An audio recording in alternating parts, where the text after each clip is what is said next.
बरेच दिवस झाले मेथच्या मुलींना मेथीची भाजीच बनवली नाही, कारण की मार्केटमध्ये गेलं ना तर मेथीची भाजी 40 ते 50 रुपयाला झालेली होती एक जुडी, आणि ती पण छोटीशीच जुडी भेटायची, म्हणून काय मी मेथीची भाजीच बनवली नाही.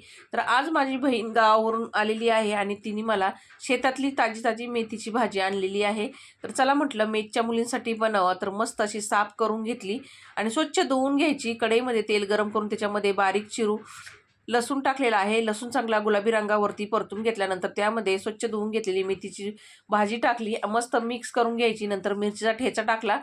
आता ही वाफेवरतीच मी परतून घेतलेली आहे. नंतर त्यामध्ये मुगाची डाळ स्वच्छ धुवून टाकली. मस्त अशी शिजून घ्यायची मुगाची डाळ वाफेवरती. नंतर शेंगदाण्याचा कूट टाकला. परत एकदा चांगली परतून घेतली. तयार झाली मेथीची भाजी. लगेच इथं मी चपाती पण तयार करून घेतली. भाजी चपाती आपली तयार झालेली आहे मंडळी. तर आजची पहिली कमेंट होती नैना नारवाडी या ताईंची. तर चला भेटूया पुढच्या व्हिडिओमध्ये. जाता चॅनलला सबस्क्राईब करा. धन्यवाद.